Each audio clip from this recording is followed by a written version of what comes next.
Hello. Hey, how's Hey. it going? All right. How are you doing? Pretty good. Just Mm, hanging out. yeah. All How right. you been? Doing all right. Just really busy.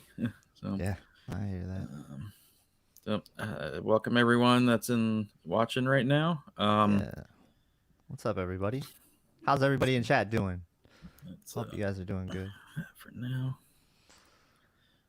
All right. So, got 50 in here. I'll probably move over to the TVs in just a couple minutes. See if anyone else is coming in. Um, so pretty much, if I were to, I've already explained before, if I show them side by side in a video, then the camera is just not gonna it wouldn't be right because first of all, with metamerism, the OLED's going to look more blue. The OLED won't look as bright, or the uh, X95J would look overblown and too bright. And then if I were to shoot them separately, because they are so substantially different, then I would have to adjust the camera for each one. And then when you put it together, then they look pretty much the same. So I figured this way I can point the camera at one, adjust for it, turn up or down the ISO as needed, and say, hey, it's really this bright, but without being overblown, and and then adjust the camera and show that's how much detail I see, that kind of thing. And if I were to do that in a regular video, I mean, the video would be over an hour long and no one would watch it. Mm-hmm. It'll be a very long video. Yeah. Yeah, for sure. Also, if chat can let us know if our audio is matched. Um, oh, got a Yeah, big yeah. jump up Let to us know. 87. Yeah, let us know, cause we want to know if it's Yeah. not matched. Yeah. And if you guys have requests for seeing certain things, let me know. So the A80J is the one on the wall right here. It's the bigger one. It's 77. The X95 is a 65-inch right there, and I will re-angle the camera so you can see it better in a minute. I forgot to mute my phone. Oh no. Let me pop out the chat so I can see every question here. Yeah, I need to do that as well.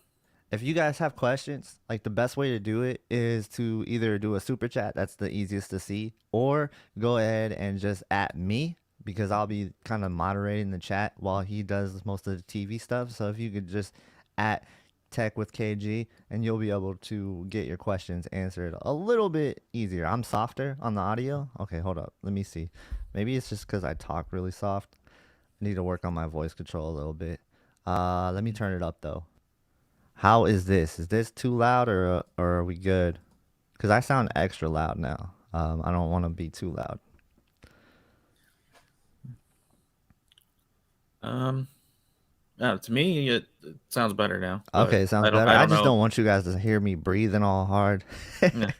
And I don't But know if it's matched or not though. And okay. like, see, my problem is when I'm moving around, then I'm gonna end up getting too close to the mic and getting too loud, and I'm gonna come back Yeah, here and get too quiet.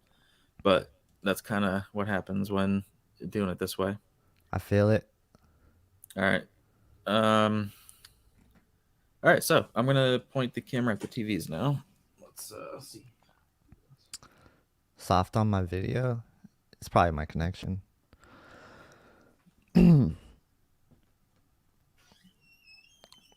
The Wi-Fi is not the best up here, but you know we'll try to make it work. If you guys got any Wi-Fi like solutions that you want to like share in chat, let me know because I'm looking to pick up a new Wi-Fi thing. I haven't looked at what the options are. I know mesh is the best, and that's what I have right now. So like I'm really not sure what's going on with that, but it is an older Google Wi-Fi system that I have. I think it's like AC 1200, so that's probably why I'm, you know, Oh, you can see the puppy laying there sleeping in the back. Yeah, nice. the room is a mess because of having the tables like this, and when I'm doing these TV stuff, I just have stuff all over in here that I'm using for testing. But if you can ignore that, let's focus on the TVs. Um, if you're seeing a little bit of a more reddish tinge on the X95J on the right, that is correct. I'm seeing that in person. Mm-hmm. Um, that is the difference in that TV being fairly close to D65, and my A80J is adjusted to a new white point that I actually came up with, matching it to an LCD myself. I'll have more info on that later. So hold up, the X95J looks like it has a little bit of a rainbow reflection going on. Is that Yep, like a that's my similar light right tint here. to? So that's how Yeah, the is reflection it a? handling is. So it's similar to the Same. Samsung then. Yep.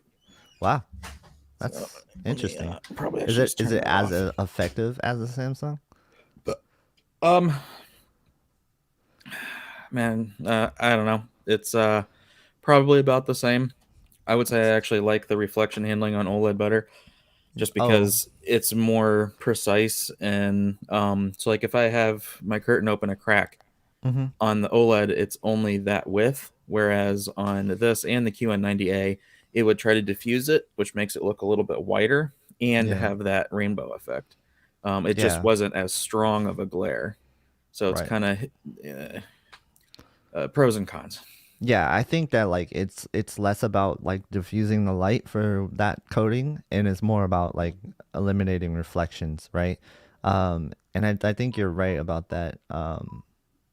Sometimes it seems like even though you have the right kind of light hitting it, so that you should get the reflections cut down, you're still gonna get that rainbow effect, and that kind of makes it worse than what the OLED will get sometimes. So it really depends on people's lighting situation, um, which is kind of what we talked about before.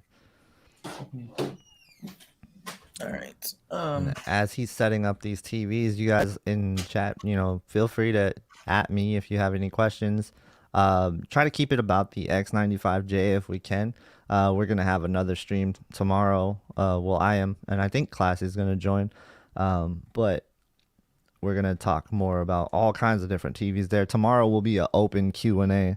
So if you guys are trying to ask a bunch of questions, tomorrow will be the day to do it. But right now, the X95J is where it's gonna be at. We already got one in the chat. He says 85-inch QN90A or 85-inch X95J. All right. So without ruining my review of the X95J, I will say that the QN90A is uh, it's a brightness monster in that it will measure considerably higher. But if you go by what you see in real content, you wouldn't notice that. I mean, there's already a small difference between 1,000 nits and 16 or 1800 visibly. Mm-hmm. Um, but when the let's see, the in real content, the Samsung is trying to do too many things, and sometimes then it struggles to push. Like there are some scenes where it's going to be brighter for sure, but then if I just had to guess, I don't have the Samsung right now, but like that fan in the background, I would Yep. guess that's as bright or brighter on the 95J, because the Samsung would be doing other things, trying to keep the dark, the ground darker or whatever, instead of focusing on the brightness.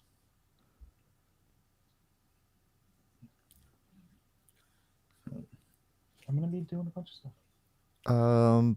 Do you know what is the RRP? What is the 85-inch RRP? Where? What? That's what this guy says. He said he recently bought a 65-inch A80J, and he return it and save some money or buy an 85-inch RPP, RRP. I never. Oh, Oh, their money. Or oh, okay, okay, recommended retail price. okay, Okay. okay. All right, all right, all right. Um. I thought this was like a new secret TV we haven't heard of. I was like, oh. All right. So when it comes to the A80J and the X95J, I'd say they are somewhat fairly similar. Um, in that the X95J is not going to get the pure blacks and the real blacks. That's for sure. Mm-hmm. But it's pretty close that most people, if you don't already have an OLED and you got the X95J, I don't think you would complain about anything. Yeah, And it looks close enough, I think, that if you were able to get a bigger size for similar price, then that's probably what I might recommend. But if you have to pay a lot more for a bigger size, or you have to go with the same size, then I would still say the A80J. yeah. I think that's going to be pretty clear. Um, the A80J is going to be really hard to beat if it's the same size, especially just like any LCD versus the A80J would be hard to beat unless you're going after brightness specifically.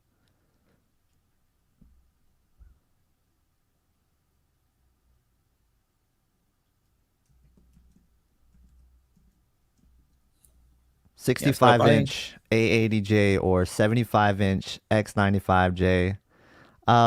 That is, I would definitely probably lean towards a 75-inch X95J in that situation, just because the bigger TV is always going to be better for me if it's that close. And it does sound like they're pretty close, so I would definitely go with the bigger TV over that. Would you agree with that, Classy? sorry, I wasn't paying attention. Which 65-inch A80J or a 75-inch in that X95J? case, I would probably go for the X95J. Yeah, that's what I was thinking too. Yep. All right, so I just want to show like right here. So I've set the camera now where the floor and everything around is pretty much as bright as what I'm seeing. But if you look at that, what I see is a blue fan with individual blades, but the camera can't pick it up. It's blowing it out. So this is the problem that I have trying to show these on Mm-hmm. camera. Because now I'm going to turn it down, which is going to make everything too dark, but then you'll see the detail that I can see. Yep. And so like the only way to do that would be to like See? drop the brightness on the TVs, right? And then that, but then it's not And that's not fair. fair. Yeah. Yeah. And So that's why I'm doing it this way. mm-hmm. So that's the level of detail that I see, but at the brightness that it just was. Yeah. So Classy, Spillage Village was asking, did you get a zone count, a dimming zone count? You did, right? Yes, 60, but 60. it's kind of interesting the way they do it. It's 6 Mm-hmm. across, 10 up and down, which is backwards from what other companies do. Yep. Um, and I that makes you where there's long, like wide, thin zones, and they're pretty much the same size as the 2.4 black bars. So that's why the black bars on this actually look really good.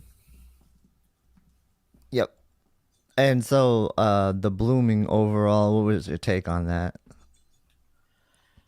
In real content, it's really not that bad. But if you put Mm-hmm. up a OLED demo where it's like all black with just a whatever object that's bright, then you're Yeah. gonna see it and it's gonna look bad. So if you're someone who wants to just put on some of those nice looking demos when you get your TV, you might be disappointed. But when you start doing something like this, you're not. I don't see it. Yeah. So it's going to be like that with most high-end LCD TVs. You're going to have pretty much not really see too much blooming in real content, but if you go put on demos like OLED demos, you can notice some blooming from time to time. Or if you watch like a YouTube video and somebody's on a black background, you might see some blooming with their text here and there. And that's kind of what it's been with conventional LCD TVs, especially the flagship ones. I haven't seen any that can like totally eliminate blooming. The closest thing to it is the QN90A. All right, and I do want to point out right now that if gaming is a priority and you don't want to go LG, get Mm-hmm. the 95J. I prefer playing on it more than the A80J. The 80J just has too much dimming, and the 95J doesn't. And that alone makes it a better gaming TV. Plus, its average picture level is just brighter. You can kind of see right now how the green right here on the 95 looks kind of washed out and pale in comparison, but it's not. It's actually just as green as the A80J, but it's brighter, so the camera's just struggling with it. Sorry. Yeah, that's interesting. Yeah, it does look like a really good green color coming off from when you showed me. Hmm. That was Yeah, really that impressive. Yeah, that and you didn't one have picture I live put. color on, right? So that was Yeah, really no, impressive. yeah, it's off. Um, see, oh, and just right there, I just turn the camera and look into the sky, and there's image retention on the A80J. That's another Yeah. problem I have with gaming on it. I mean, you Mm-hmm. can kind of maybe make it out in the video a little bit, but if I looked at something for just a few seconds and then moved it to something else, you can see that on the A80J. Yeah, yeah. I noticed that a ton on the A80J, and that was like one of my takeaways with the A80J was the image retention. Uh, it stuck around sometimes, and it wasn't like more than 5 seconds most of the time, but it still was there, and you notice it, and you're like, that's kind of weird. So you'll get that with the A80J. And they're asking, Evan G is asking if you can hit them both with live color on max real quick. See which one Yeah. looks more saturated to you, and just tell us what looks more saturated to you. I guess what would get closest to that Samsung look.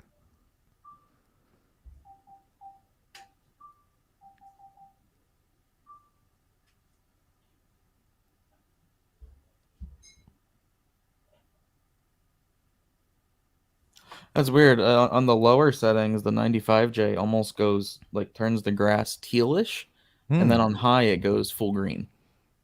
Huh. On the A80J, yeah, I would say it's pushing the green harder. Okay. So the A80J is more saturated on high. For green at least. Let me Yeah. see if I can look at some other colors here. Because I was really impressed with live color on high, like with the A80J and the A90J. I was like, wow, this is close to like what you could get with a Samsung. I like to compare it to like if Samsung ever made an OLED, you could just kind of expect something like that to a degree.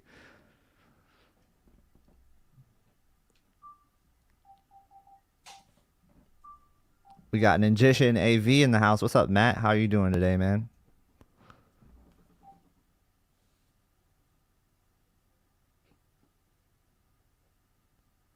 All right, yeah, everything else is set pretty much the same and how they should be.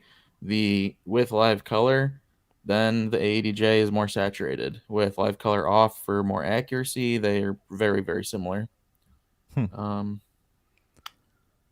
da-da. Hey Matt, are you home or you out playing Master Chief Collection on Xbox? Okay. Nice. All right, so I'm gonna turn live color back off. Yeah.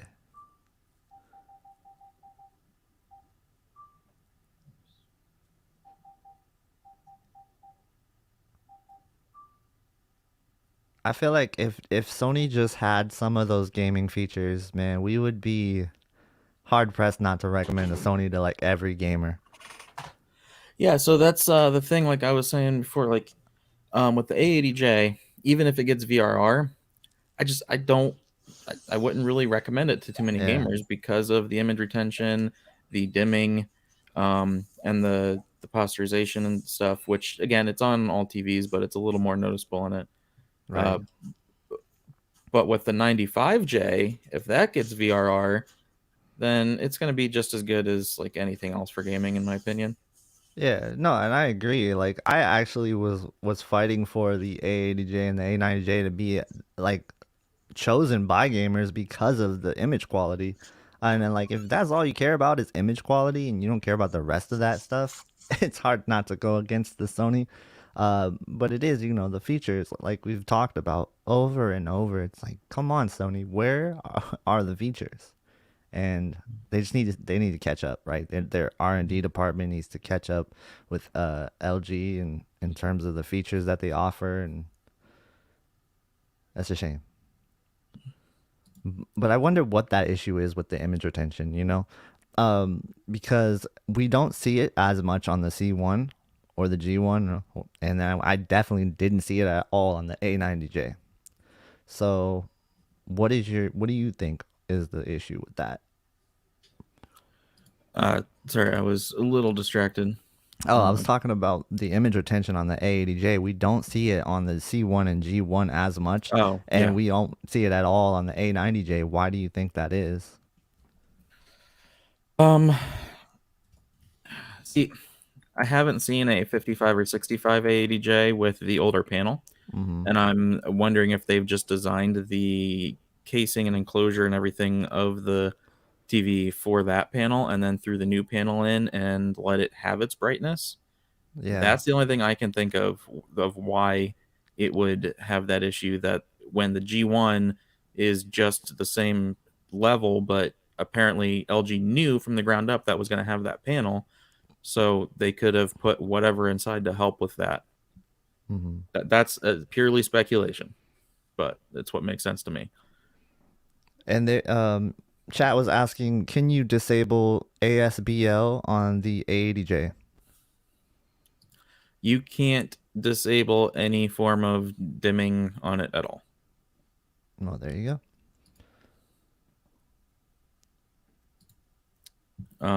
So if you want OLED and you're going to game, I've said before that if you had a PS5 or a Switch or whatever, get the A80J or Sony. I would still say that for the A90J because it doesn't have the image retention issue. And you can somewhat mitigate the dimming a little bit more just because it's brighter overall in the first place. So you could use a lower brightness setting and it shouldn't really dim. But with Yep. the A80J, I really would just encourage to go C1 or G1 for gamers that are remotely serious about gaming. If you're a really casual gamer, you'll be fine. Um, it's just you could probably get the A80J and play on it for 6 months and never notice. It's just there's a good chance one day you're going to be playing a game and you're going to be like, why does it seem darker than it was, or why is it darker than what I normally see, or something like that. And if you don't want to experience that, you can have the LG disable the dimming and you won't experience that. Or you can get the X95J and have no worry about dimming. And I mean, there's some reflection. I can close this door to try and get rid of that reflection, but this is pretty dark right here. And let me turn up the ISO to see if there's any visible blooming. Yeah. So what it sounds like you're saying is if you want a gaming TV that in your set on Sony, like you absolutely want all the Sony's features, then the X95J might be the right choice for a lot of gamers out there if they're set on a Sony TV. Say they're just like, I want a Sony TV to go with my PS5, then maybe the X95J is the choice for you, right? Wouldn't you agree with that? Yeah. Yeah, because I mean, I think most gamers are going to want the brighter average picture level in the first place, Mm-hmm. and then just not worry about the dimming. And I mean, the black levels, they're not OLED black. It's not going to Right. happen, And that's the but thing, they're right? really good for an LCD. Mm-hmm. And that's what it goes back to also. It still does go back to LCD versus OLED. When it comes to certain textures and when it comes to certain environments, you're just gonna have a better look on OLED and you can't match it. You just can't match it. All right, so I'm going to adjust the camera a little bit again to show the difference in the detail versus the brightness. I wish I could get my chair out of the image. Mm-hmm.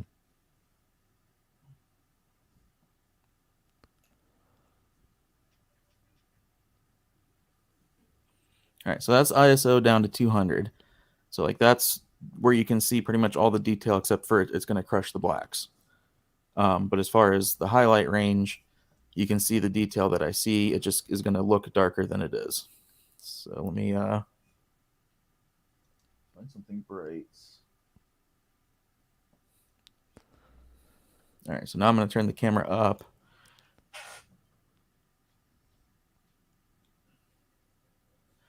And that's about how bright the X95J is, but you still see all that detail you were just seeing.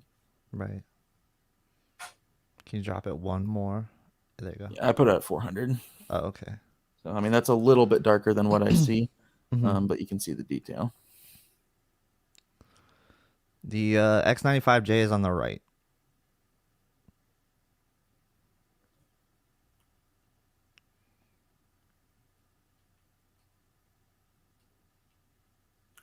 As far as like ghosting, if you look extremely close and you have reality creation on, you can kind of see a tiny, tiny bit of ghosting.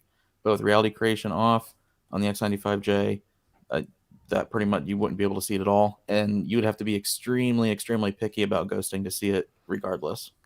Yeah, and this is just white ghosting, right? Not the nasty inverse Uh, ghosting. no, it's not like white ghosting. It's just like the frames blend together. So Okay. like that red light, it would just look like there's two of them or whatever next to each Yeah, other. yeah, yeah. Just typical response time level Yeah, ghosting. okay.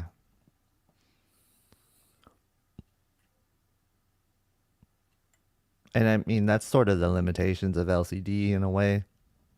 Yeah. And I would honestly prefer that instead of them overdriving it, and then you end up with other artifacts or the Yes, inverse ghosting or anything. I agree with that.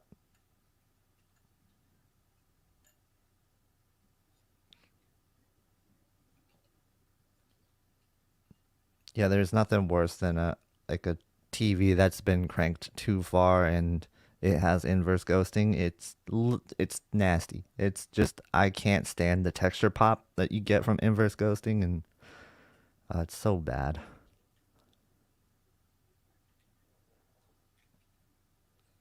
By the way, if anyone plays Destiny still, my clan is the Taken Felines, so you can send a request and I'll add pretty much whoever, because we only got like 6 members, but I've had this clan since the original Destiny 1, like as soon as you could make clans, so I don't want to get rid of it. Um, yeah, so I mean, this is like fairly dark overall, average level um, type of scenes or brightness in games. And I think the camera is at least showing the X95J looking brighter. Um, and again, they're both brighter than how you see them right now.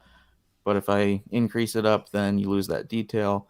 But you can still kind of make out that the 95J, just overall, the entire image is brighter, and they're both set up accurately. Hmm. This is a good It's example a of. it's Oh, a sorry. 65-inch X95J on the right.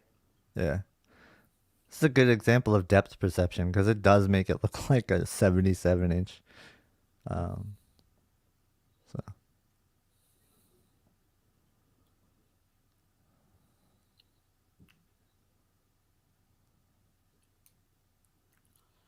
Um, All right, yeah, let me throw on some kind of movie or video or something with black bars and see if I can get it to bloom into the bar at all.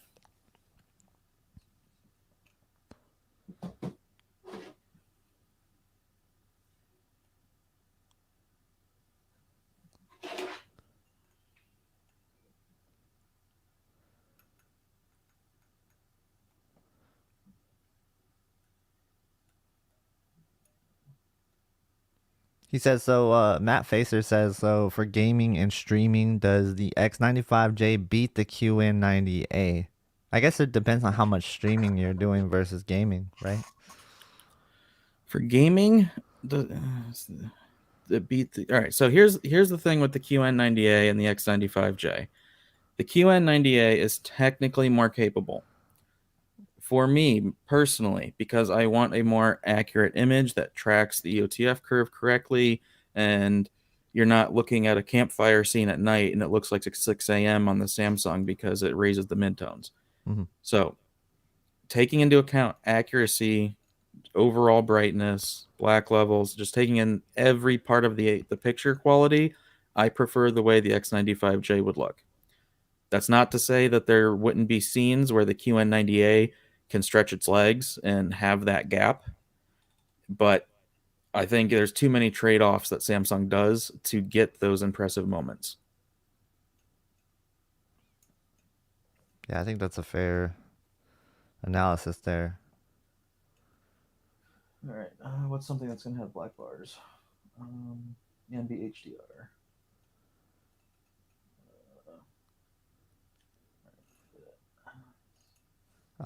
David Whelan says 50% gaming, 50% TV, A80J or X95J.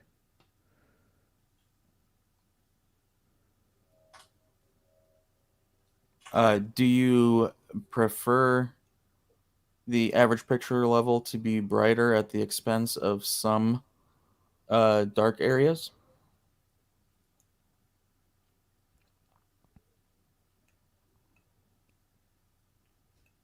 All right, so that's a black bar right up against white, and this Mm-hmm. is HDR. Yeah, At least with the lights on, I can't tell that if it's anything less than pure black. right. Um, I mean, even if I'm off angle, it looks black. Mm-hmm. The bars. That's good. You want to see that with the LCDs. Because you absolutely don't get that with some of the lower end LCDs like the UAG and others in that category. Yeah, and then let me adjust the camera for a sec. All right, so if you look into the wheel wells of the truck behind them, you can actually make out just a little bit more shadow detail more easily on the X95J. I imagine at nighttime in a dark room, then the A80J would have that same detail visible. But because the black area is a little bit more lifted, if you're watching in a bright room, then that detail becomes more easily visible. Yeah. And remember, guys, you can't judge the picture quality in the chat off of what you're seeing. Yeah. It's just not capable. The camera's not gonna be able to. No camera is gonna be able to replicate exactly what Classy is Yeah. seeing. So. And as far as like the overall like color temperature, the camera does pick up more blue than what you see in person on any OLED. Yeah, it. That's just what it is. Yeah. Um, yeah, I can tell you that in person, the X95J does look a little more red. Again, they're different white points, so that's gonna happen. But the OLED does not look that blue in person. Mm-hmm.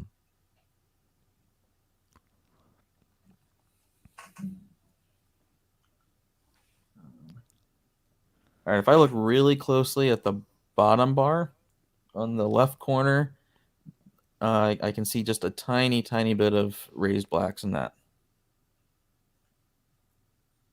But it would be really hard to tell. So depends on how picky you are about that. Again, OLED's going to give you that pure black. You're not going to even be able to distinguish it from the frame of the TV.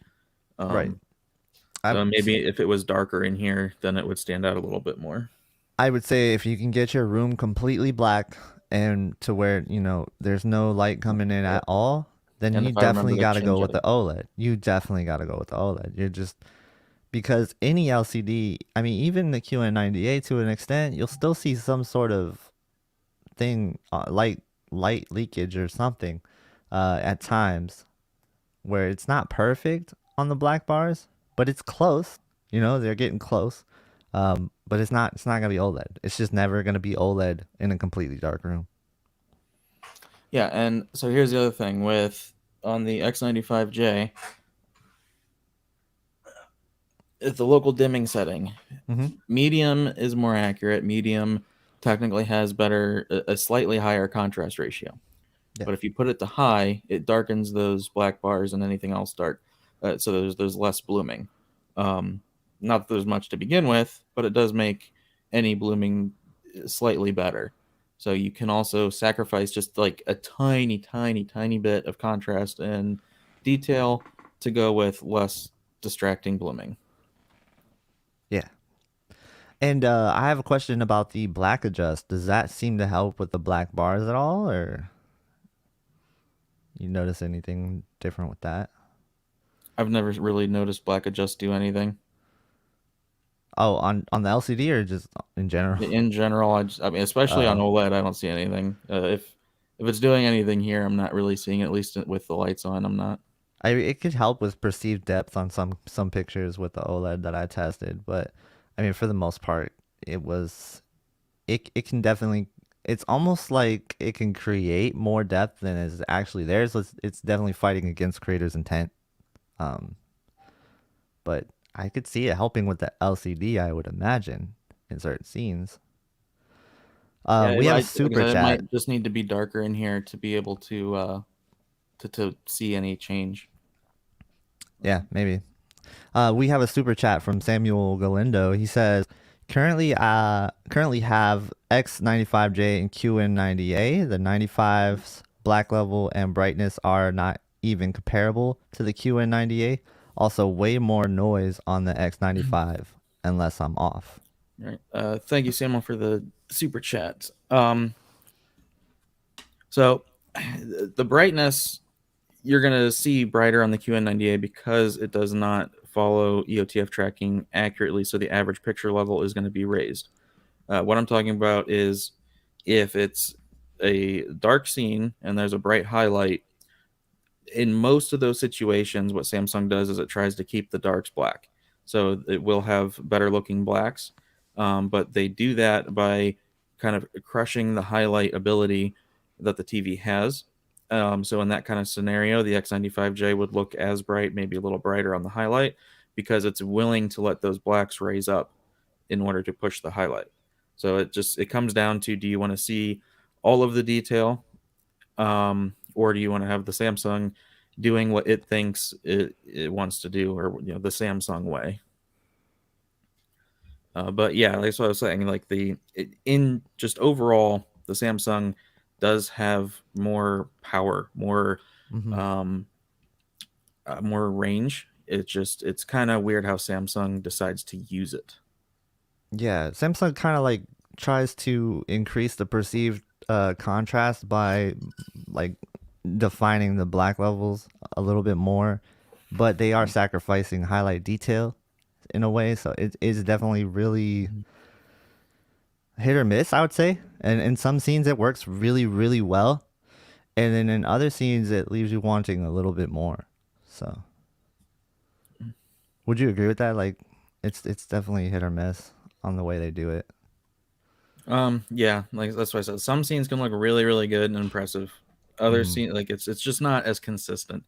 And then for B-ROMs, yeah, you don't exactly know what the creator's intent was, especially if you're watching, Yep. say a movie that was shot on really high quality film and it had to lose some of that detail to make its way to disc or streaming. But there is HDR is a set standard, and it's supposed to follow a certain curve. And then once it hits a certain point, that's where your HDR highlights come in, and then you just go to the heights of what the TV can reach. Um, when it comes to the brightness level of certain scenes, then you do know what it's supposed to do, because if they were design, that curve is designed so that every TV should be able to follow it. It's a standard. It's just then you have like Dolby Vision coming along with Dolby Vision IQ, which just throws that out the window, and all these different things, and it just makes it confusing for people. But if you actually want to see the brightness the way that it was, supposed to be, then you follow that curve.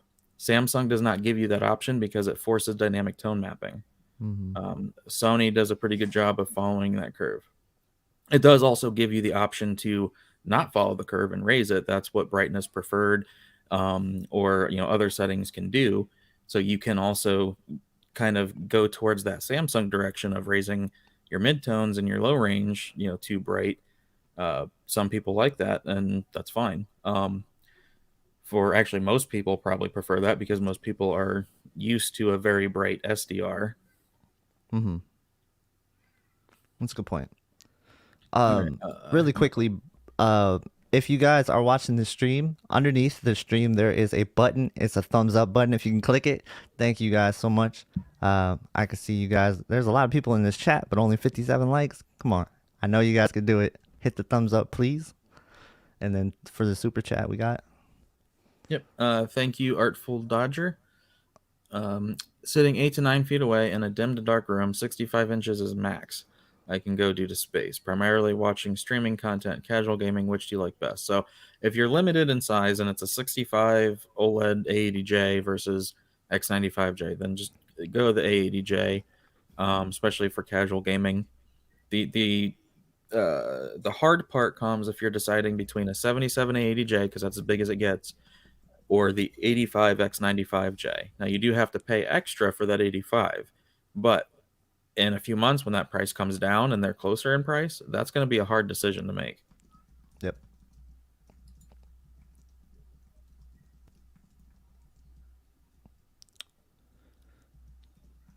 All right.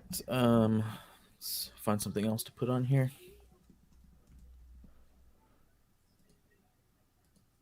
Yeah, and then remember, if you guys have a question and we don't answer it, we might not be seeing it. I'm trying to scan chat as much as I can, but it does get lost in the conversation. So like the best way to do it is to at me or to go ahead and just do a super chat, and we'll see it for sure. Yeah, and I'm trying to just focus on keeping stuff changing and going, so you're not sitting there bored staring at the same thing. And the last time I did a stream like this, it ran 3 hours, so trying not to do that again. Yeah. And remember, we're streaming tomorrow, a live Q&A pretty much all day. Not all day. 4 p.m. Pacific time for about an hour. So stop by that. All right. So most of the scenes. Oh wait, hold on. There's the rolling crap on the camera. All right. Hopefully that'll work. Nope. All right. So when the X95J looks overblown, it's not. It's Right. just that's how much brighter it is. Mm-hmm. And if the A80J looks bluer, it's not. It's just the OLED. That's what it looks like on camera.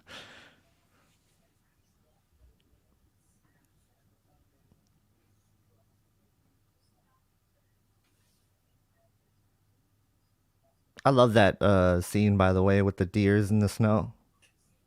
It's so good. Yeah, that's actually a really good one when you're changing color temperature because the fur actually changes with the color temperature, and you have the snow. Yeah. So it's a good one for that. Yeah, The let me try horses making it and then the darker. deer. It's good. It's good. All right, yeah, I gotta bring the ISO all the way down to 200, and see the X95J is still blowing that out. Mm-hmm.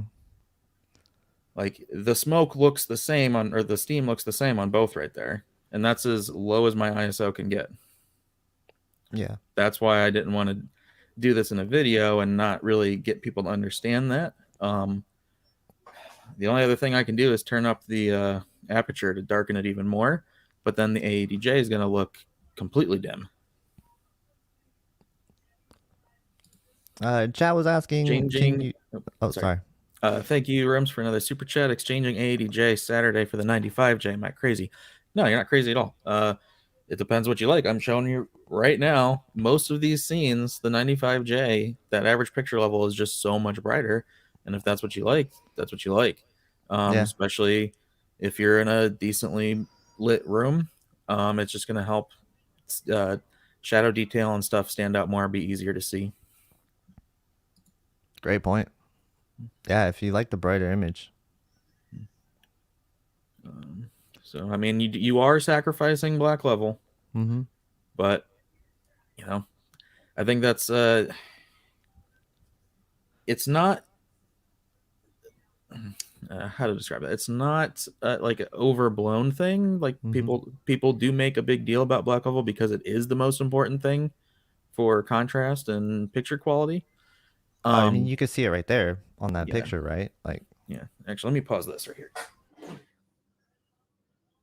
Now I'm going to turn up the ISO, and you'll see the blooming.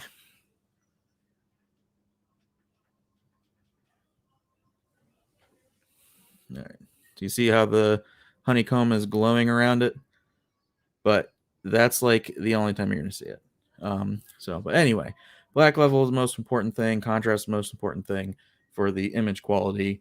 But when you are in a not pure dark environment, then it becomes harder to tell that difference. And then you do want more brightness. Um,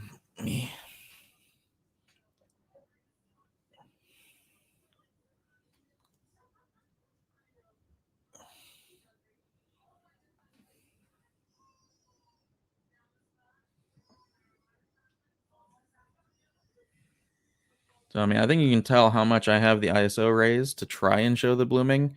And the way Sony does it, like I can sit here and see a large portion of the screen is lifted. It's a completely different approach than what Mini LED does with the QN90A or the QN90. I didn't realize KG's gone. So anyway, with those TVs and Mini LED, they try to make the area of the blooming very, very small and tight.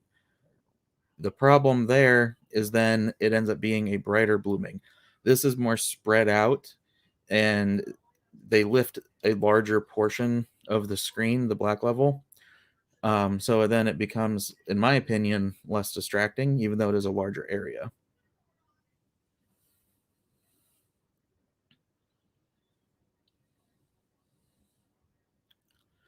All right, let me see. What am I missing here? Transylvania, thank you for the super chat. Do I think we'll ever get 4K flagship TVs again, or just 8K flagships? I don't, or I want to buy a flagship, but they're all 8K. Well, technically, the A90J would be a flagship, And from LG, I would kind of consider the G1 a flagship. It's a 4K flagship. I know the 8K does have other stuff going to it, but I don't know. I almost kind of feel like they're going to push 8K and people aren't going to be buying them that much, and then they might backtrack on it. That's kind of how I feel, because we have to wait for 8K content, and there just really isn't any yet. But we'll see what happens. All right, KG is trying to get back on.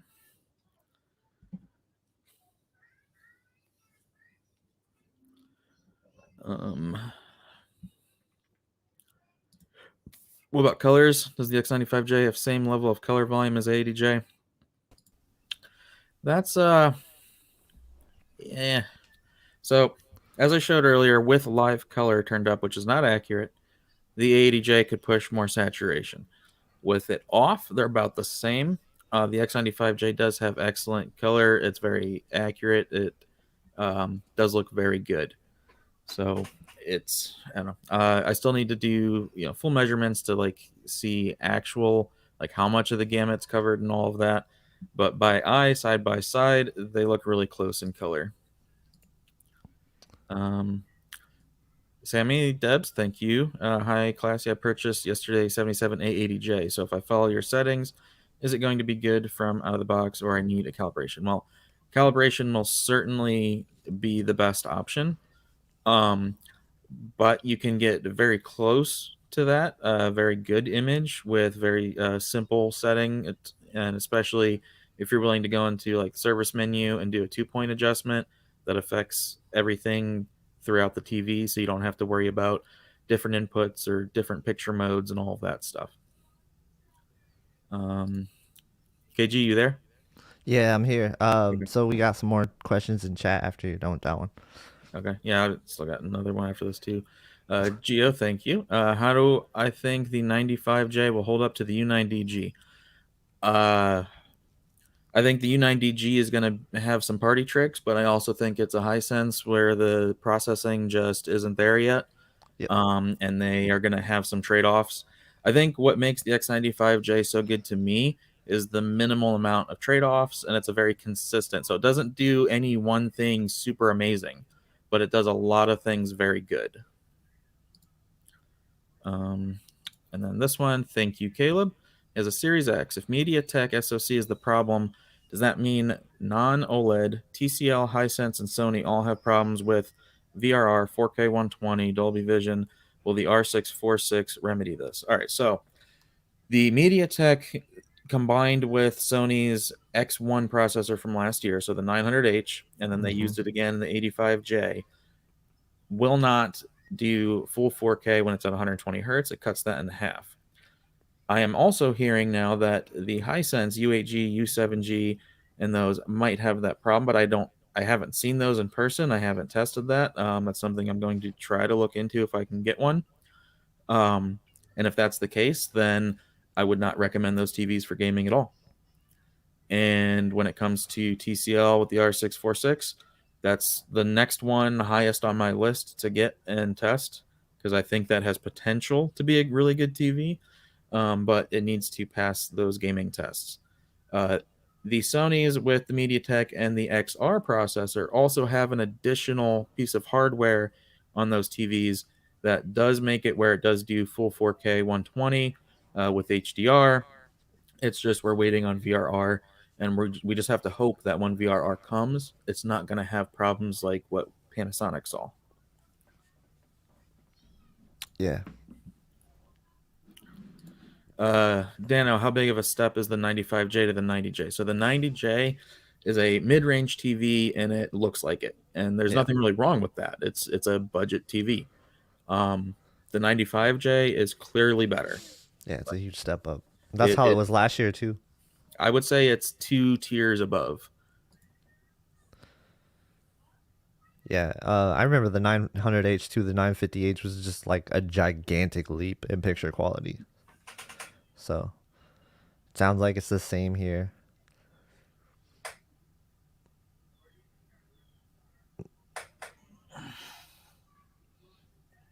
So I might have missed this, but did you talk about seeing any blooming on this scene? Um, Yeah, that's what I zoomed in to show and was okay. explaining how it's more of a widespread. So it is a larger area that's lifted. It's just not lifted a whole lot and it's not very bright. So instead of just turning on really small zones around the bright object and then having them glow, you have right now probably 2/3 or at least half of the TV is lifted blacks, but lifted slightly.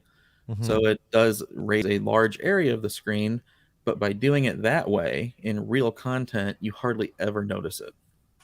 Yeah. So would you say it's almost like we're getting gray blacks then, or Not even really gray. okay? I mean, yeah, around the comb it looks Yeah. gray, but again, Mm-hmm. this is like worst case. If it's real content, you're not going to have this much of the scene be pure black. Right. Exactly.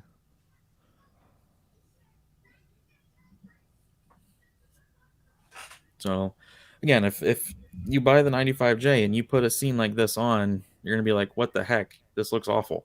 Mm-hmm. Why, all the blooming, blah blah blah. But when you watch real content, I don't think you'll ever actually see the blooming, or at least hardly ever, and it would really depend on the scene. Yep. All right, one more. Thank you, Adrian. Classy, I was right. The third A80J 77 I got has virtually no vertical banding. After we spoke on here, I did one more exchange. Thank you so much. That's good to hear. That is Um, good to hear. there's there is a chance you'll have to go through a few exchanges, but overall, going by what Robert of Value Electronics has said, that the Sonys generally are pretty well QC'd for the OLEDs, and I think that's something like 5% of them they have to send back. So it's possible you get a couple bad ones, but you really should just keep getting it until you get the one you're happy with. Mm-hmm. How do you know when a TV has issues? So like the best way to know is if you see it on regular content, and then you'll know right away. If you go looking for problems, like if you go looking for DSE, if you go looking for vertical banding, I promise you probably find it. So I would say like unless you're absolutely not happy with the TV you're seeing, or you just want to make sure you're good for the next like 5 years, I wouldn't look for it unless it's something that you see right away, like on content. So I would say spend a good day or two just doing regular content first before you go looking for any problems.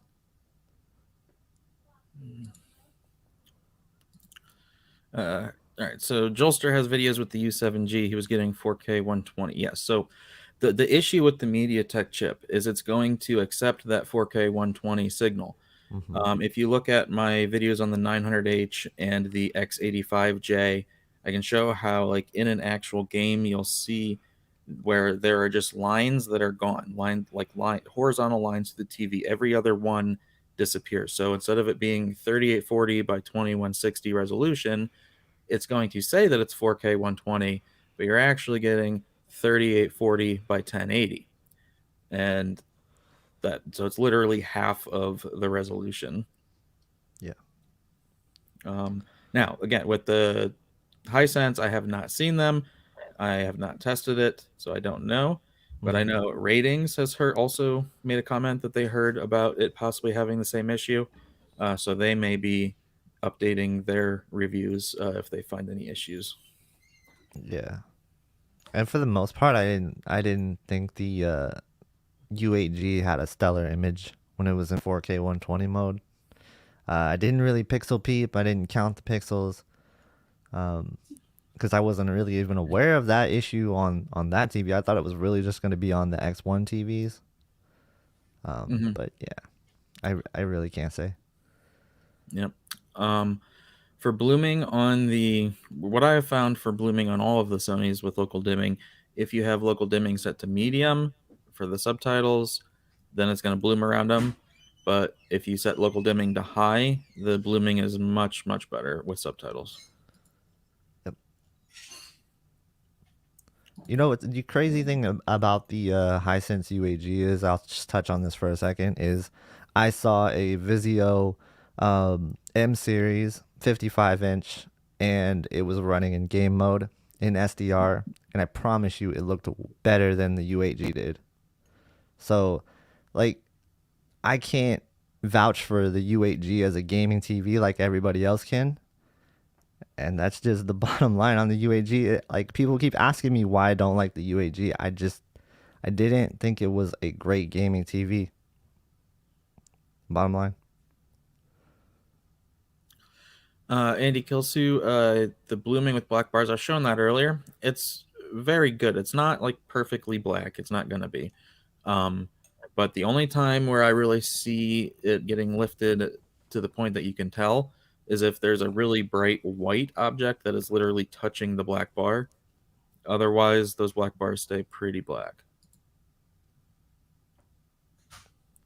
Yeah, and Jason I think Hall? bias lighting will help with this too.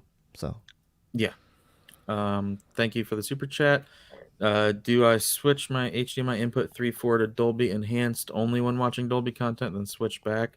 No, the way I do it is I have my receiver going to 3 for the eARC.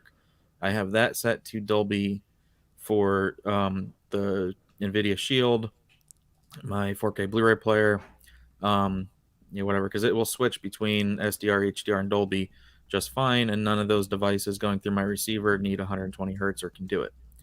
Then I have the Xbox and PlayStation going to port 4 using the HDMI 2.1 switch that's available. And then that's just set to enhanced, not Dolby Vision. yep.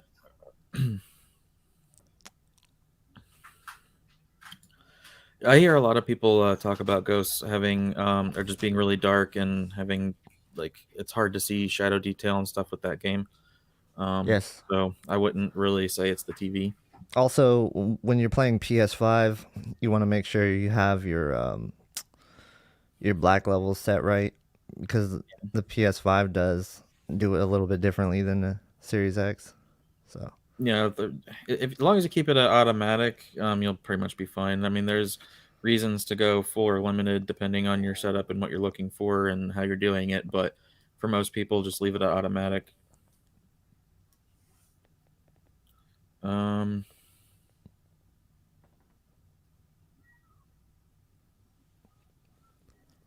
what else?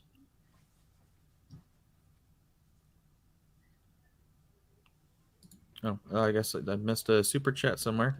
Sorry about that. Is the 95 a big picture quality improvement over the 950H? Don't care about HDMI 2.1. Well, I never had a chance to see the 950H. That said, the XR processor is a good upgrade. For the price difference, I don't know. I think this TV is going to have slightly better blacks, slightly better blooming control, maybe a touch brighter, and then just have that XR processor for better upscaling and better reality creation. and HDMI 2.1. So Yeah, but if he doesn't care about that, then true. Yeah. I just have a hard time recommending the X1 processor when you can get the XR processor. It's just tough. I mean, there is a big price difference between them, though.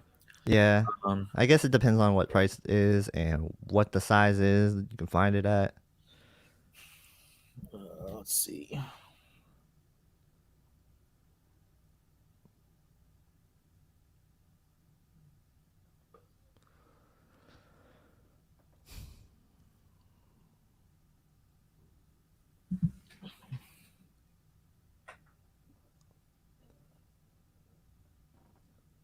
Kung Fu Kenny got his A80J from his 900H, and he said the difference is wild.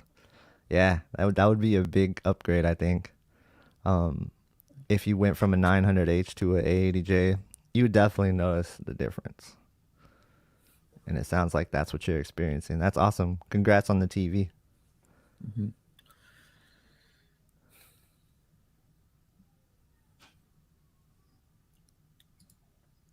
All right. Thank you, Mikyos. Not a gamer, mostly streaming, some over the air, Blu-ray, watching a semi-dark room, 77 A80J, 75 X95J, or 75 QN90A. The A80J. Yeah, that's not a gamer, and it's a little bit bigger. Like it's gonna seem like that 2 inches doesn't matter, but it's actually kind of noticeable to me. And the price ranges are similar enough that I would say if you can spend that extra money and get the A80, that's what I would do, and that's what I did. Yeah. Really quickly in chat, if you guys would rather have the stream tomorrow or Saturday, let me know. Since there's nobody really streaming on Saturday, I could probably just do it on Saturday if more people want to come through. Just let me know what works better for you guys, because I could really be flexible with that. What works better for you, Classy?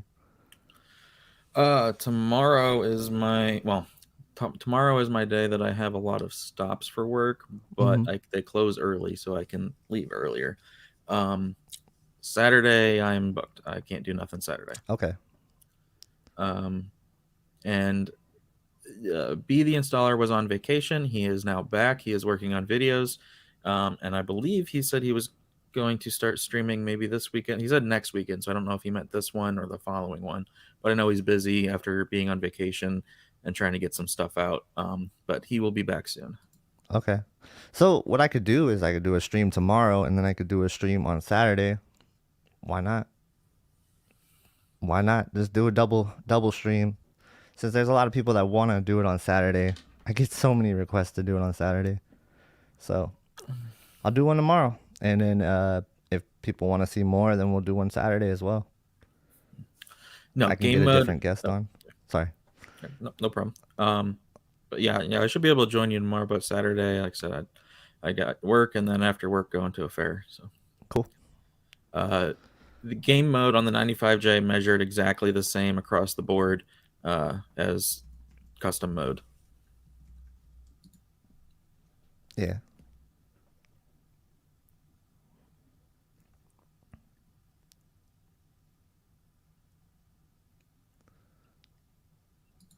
Superstar Artful Dodger, information. thank you for that. Yeah, if people don't mind, you can press some like button, and then also after the stream, if you leave a comment, I guess that's a good way to help it get seen by YouTube more. Yeah. Yep. Yep. Interaction is always good for us small YouTubers. Help us get back up in the big ranks, or get to the big ranks, I would say. Okay. Um, So we can buy more TVs to review. eh, yeah, not making that much yet. Nope. That's the Is thing. it? People don't get that. They think that we just have all the money to buy all these TVs, but no, we are struggling creators out here. Yeah. Is it fair to say QN98 is the closest compared to OLED when it comes to black level and contrast? Yes. So if you want the pound for pound most impressive but most capable LCD TV, it's going to be the QN90A. Mm-hmm. The QNED 90 doesn't come close.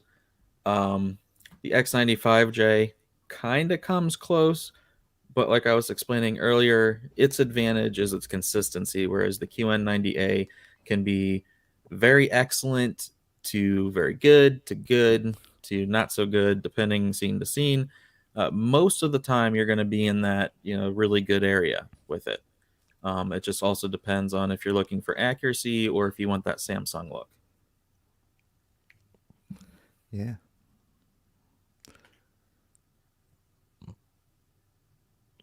I hit the wrong button. Oh well. I guess I'll be done with that one. Did you like the IMAX mode out of the box on the Sonys? I kind of digged it. I thought it was pretty decent for what it was. I don't use it. I've measured it, and it actually measures differently than the other modes, and it's kind of weird. So I don't know. I just don't use it. Did you turn off any of the extra features when you switched it to, or did you just defaulted and measured it? Because I know it has black adjust on, I and that did could be both. messing with it. Okay. I measured it as it was, and then I measured it after adjustment. And like if I change the settings to match the settings on um, custom mode, it doesn't look like custom mode. It doesn't measure like custom mode. It's just very different. I don't know how to really say any more than that. Gotcha. Yeah, I thought it looked good. This puppy is walking around the kitchen. Everything. She hopped over the gate and you didn't know. Yeah, I You know. know. You. Keep walking around. Huh?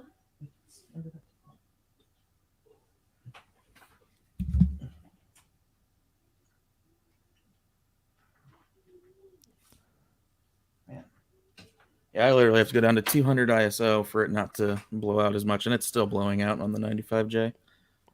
Yeah. All right, did I miss anything here? Did you get Yes, the I did. Jason Hall Jason super Hall. chat? Jason There you Hall, go. thank you for another super chat. Does it affect picture quality to keep the input set to Dolby Enhanced all the time, even when watching non-Dolby content? No. And also, for people who don't know, HDMI ports 1 and 2, they don't specify Dolby as a thing. There's standard and enhanced, but if you set it to enhanced, those will do Dolby Vision as well. Yep. Why did I lose signal on the A80J? That's weird. Splitters be doing that sometimes, right?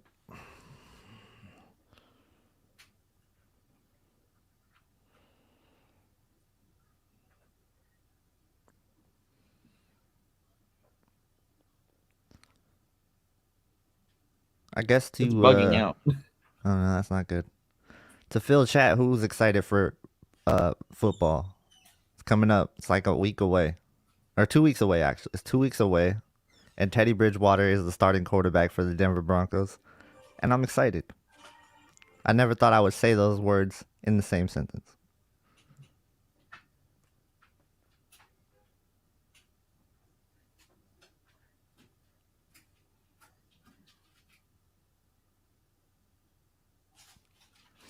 There we go.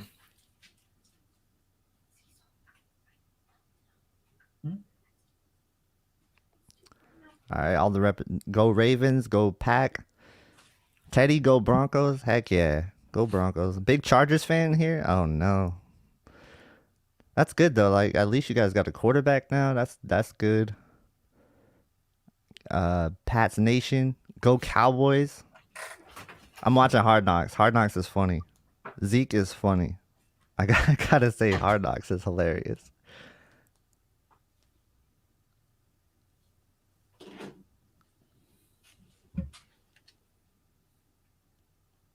We have the Eagles, sad face. Oh no. Hey, Jalen Hurts isn't bad. The Bears, Justin Fields. All right. Now I'm situated. Yeah. What happens with the Denver Nuggets team, KG? Oh man, they're good. They're good. They're gonna be good. They're already good, but they're gonna be even better. Broncos trash. Nope. Get out of here with that. Nah. Skull, Vikings. I see you. Let's see. What about local dimming? What about high local dimming setting? What does that affect? Does it sacrifice colors, motion, anything on the X95J? All right. So technically, it can remove some detail, like very, very fine, like very highest level of brightness or very darkest detail can be lost if it's on high, technically, but you won't see it. You won't notice it. Whereas more blooming, you will notice. So that's why I prefer to use high because it just removes a distraction. Whereas if you're losing such a small amount of detail that you'll never see it, and because you can't see it, then you just don't even know that you're missing it. Yeah. I like how you haven't played this game since the last stream because you're in the same location. Yeah, I don't really have time to play anything, and when I do, I've just been playing Destiny. Hey man, Forza is coming out with a new game soon in And I'm November. trying to play through the stream window instead of turning my head. Yeah. But yeah, and then Destiny had their reveal for Witch Queen and new season, all this stuff, and it's looking really good. Yeah, that's cool. Man, I can't get into Destiny though. I feel like I would just lose time if I did. I already Yeah. don't have enough time. I don't know how you do it. I don't know how you play Destiny, have a job, and do YouTube at the same time. I don't get to play like I used to, but at Oh, least get okay. a few hours in a week to somewhat keep up. Right. And on top of that, you have a family. That's crazy, man. Yeah. You are one of the busiest men that I know. Yeah. Compared the brightness of the QN90A, yes. So measurement wise, the QN90A is about 1,800 on a 25% window. The 95J was about a little over 1,000. Um, so it sounds like a big difference, and that certainly is a visible difference. It's just in actual real scenes that it comes down to everything that's in the scene. Because if you go down in window size from that point, so if you go to 10%, 5%, 2%, you're losing brightness as it's getting smaller. And then if you go up from 25%, then it's reaching the ABL point, so you're also losing brightness. So that's why I say in real scenes, the difference in brightness between them would be hard to notice in a lot of scenes. A few scenes you would definitely notice the QN90A being brighter, and then here and there in dark scenes you might notice the 95J being brighter, if the QN90A is trying to really push those blacks down.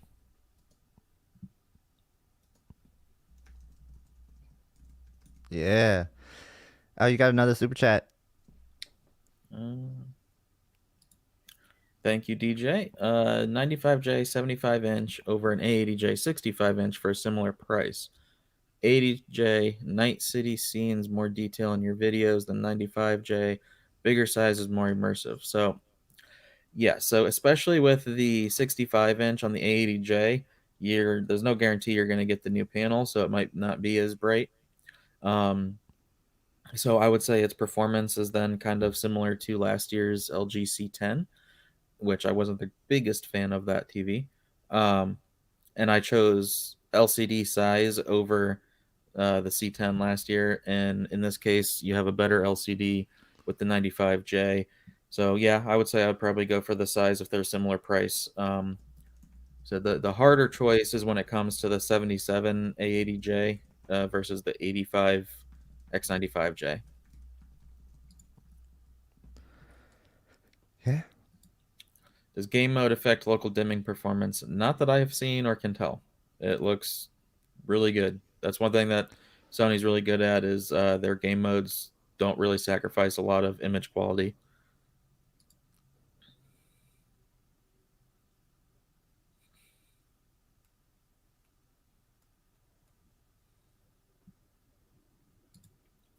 QNED is kind of in the conversation. It's if you really want an LCD with Dolby Vision game mode, it's pretty much your only option. Yeah. But I do like the 95J more than the QNED 90. It's not saying the QNED's a bad TV. It's not at all. It's actually a really good TV. It's just the 95J does more for me. Yeah. It sounds like the 8K is pretty good though. Um, Oh, a it's lot so of good, expensive though. yeah, a lot of good reviews on it. If it comes down in price, man, oh man, that's the problem with 8K is they are just too expensive for what you get. Unfortunately. Kung Fu Kenny. Yep. OLEDs are not dim. LCDs have a brighter average picture level, but that's it. The OLEDs are not dim. Like they're really not. I have a video explaining why some people think that and feel that, Mm-hmm. and that's because people have gotten used to overly bright SDR, and then they get an OLED and turn on their Apple TV with it forcing Dolby Vision usually, and then you go into Dolby Vision where the 80% of the image is supposed to be that SDR brightness of 100 or 200 nits, and then only the highlights go up above that. Yeah. And so if someone's been watching a 4 or 500 nit SDR for years and they go to that, then it's going to look dim. Yeah. Uh, when people say the OLED looks dim, I'm like, in comparison to what though? You know, like you can't say it looks dim in comparison to most regular LCD TVs because most of the regular LCD TVs can't get up to 1,000 nits, you know? And I could see it. So you're saying, oh, I'm coming from a super bright light cannon of a Samsung and now it looks a little bit dim to me. Then I could see that, especially if you're in a brighter room. But like, man, I think most people will be surprised at how bright an OLED actually can be when they get into their house. Mm-hmm. All right. So the QNED 90 with its IPS screen but the mini LED backlight made it really washed out if you looked off angle. The X95J, I think, is better off angle viewing. However, the speakers of the X95J do not come close to the speakers in the A80J, even though I thought they were the same because it uses the TV and all that. But it just, yeah, I don't know what it is. It might just be because it's the 65-inch. Maybe the bigger X95Js will sound better or more full. But the audio is just a little hollow, not quite what I was expecting. Evan G, yeah, I kind of feel that way as well with A80J. You really want to go 77 if you can. If you can't, though, it's still a good TV. I mean, there's not a whole lot to complain about. Except right now, I can tell you the couple minutes that's been sitting there, Forza has dimmed on the A80J. I'm so used to it now and so used to seeing it and being able to tell. I can tell you the A80J has dimmed in just those couple minutes of it sitting there. And if I drive around, it's not going to undim. It's because it still has some static elements. I have to Press change the input and switch back to get it to come back. if you pull up the menu, does it undim at all? No, no. If I do Not at all, huh? that, no, What if you go to picture settings? no, Like you select it, nothing. Switch something on there. no. I have not seen it undo the dimming for anything except for Even changing when you input. Let me even see when if you play with the I settings. let's see if I turn peak luminance down and back. Nope. Nope. All right, now switch the input. Let's see if we can see it in real time.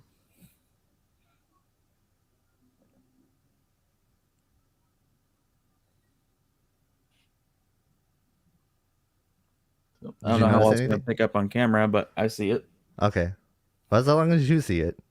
Yeah. I know we can't see it. There's no way. Yeah, like the darker areas, the grass and stuff, it's going to be hard because it's already a low nit. But if you're looking at the roof or the top of the wing on that car where it's bright, that's where you can really tell. Yeah.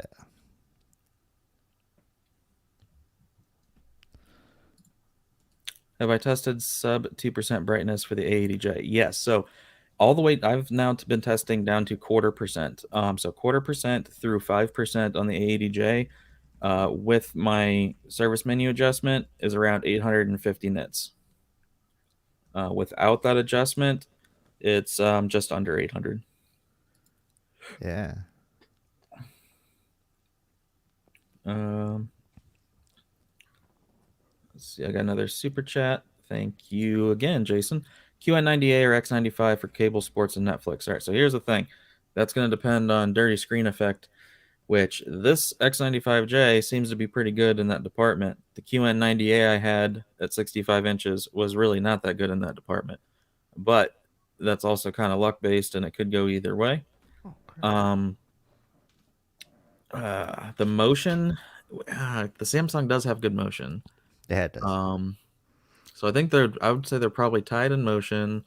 They're probably roughly tied. Like I doubt you'd really tell a difference in average picture level.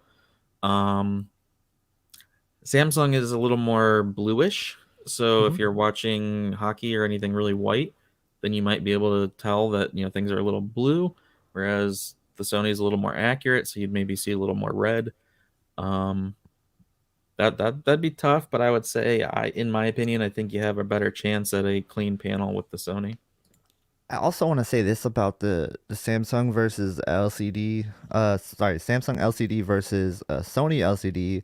When you're talking about the way that the backlight performs, it does seem like maybe the Sony has a faster backlight system. Like the tracking on Samsung LCDs seems to be a little bit slower. And I don't know if you've noticed this when you were testing the QN90A. I think you pointed it out before that it does have tracking issues. Like when you're testing Sea of Thieves, for example. Yeah, so I can tell you the first biggest backlighting issue I saw on the QN90A where was in Destiny. Really, like if I went and talked to the gunsmith and that really bright yellow, it overblew it and then it crushed it back to where it should be. X95J does not do that. Right.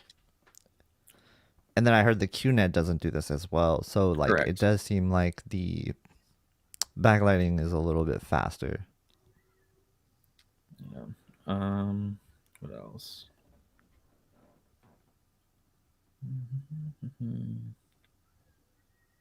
You got another super chat. I'll get there in a second.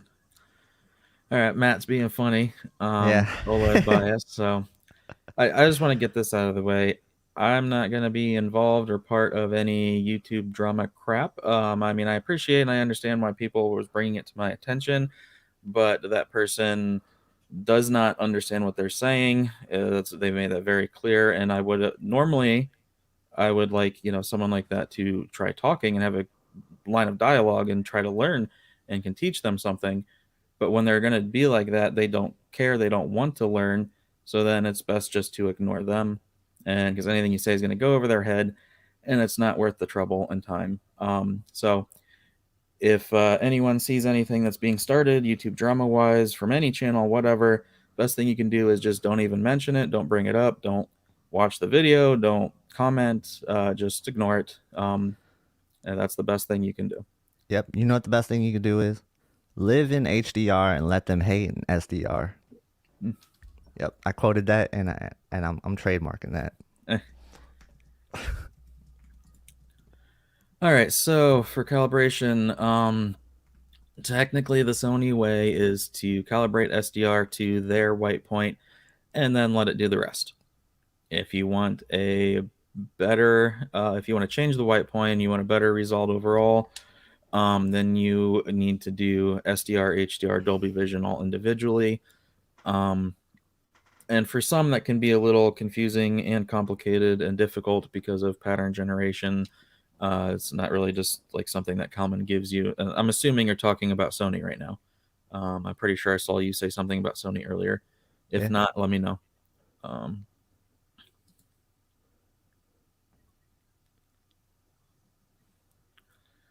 right. So another super chat somewhere. Thank you, Ryan. Can you adjust A90J brightness in service menu? Yes. So what the way that it works on LG, if you go in the service menu, you make your white balance adjustments, and it's pretty much the same as the user menu because it allows up and down adjustment.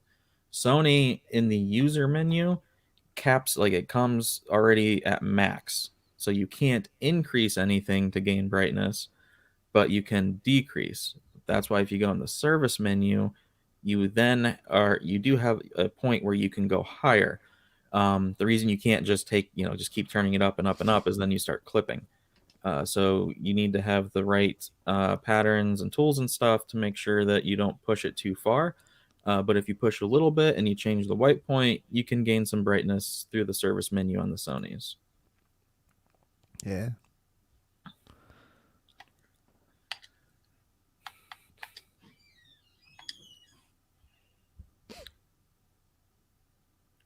I think Sea of Thieves is just such a good benchmark example for testing these TVs. I found it to be so good. Yeah, and then see, like when it comes to this, having it split, I would have to drop the brightness on for the A80J to be correct. I have to drop it to around 800, 900 nits range, whereas the X95J, technically the TV is about 1,000, but the way the tone mapping and the gradation preferred works on it, it would actually let me go to like 1,200 before it shows clipping in that slider. But it's not that big of a difference. So, Yeah. here again, you can see the average picture level, the clouds, just everything's brighter on the X95J. And Yep. this is before the A80J has dimmed. Give it a few minutes, and the A80J dims, and the difference just becomes so much more noticeable. Shadowy areas and all that looks good. Like, there's a lot of black here on the screen. I don't see blooming. I don't think the camera's going to pick up any if there was any. Yeah. So how fast would it dim on a scene like this? You think? Like. So it depends. Whenever it detects the same stuff. So actually, with this, there's no like HUD elements right now. Yeah. In this, so this game's probably okay. I Right. haven't actually played it on the A80J yet. But when you do have HUD, or a mini map or something like that, it's going to detect it, and it So what takes you're about a minute. saying is people need to stop being casuals and start putting the HUD off so they can play these games in hardcore mode if they want to play on the A80J. That's what Yeah. you're saying. Um, I think the people then that would they wouldn't notice it either. So that's the other thing is a That's lot true. of people just don't Yeah, notice it, and that's yeah. fine. I It's didn't notice it. yeah, because the way it does it is it takes a minute or two for it to even say for the TV to realize, hey, there's something static. Let's start dimming, and then it's going to do it like one nit at every second or two Yep. It's until it reaches. gradual, right? Yeah, So it's very very it's not gonna slow. be instant. You're not gonna be like, oh man, it's dimmer. Yeah, Chances are your eyes are just gonna adjust as it goes. yeah.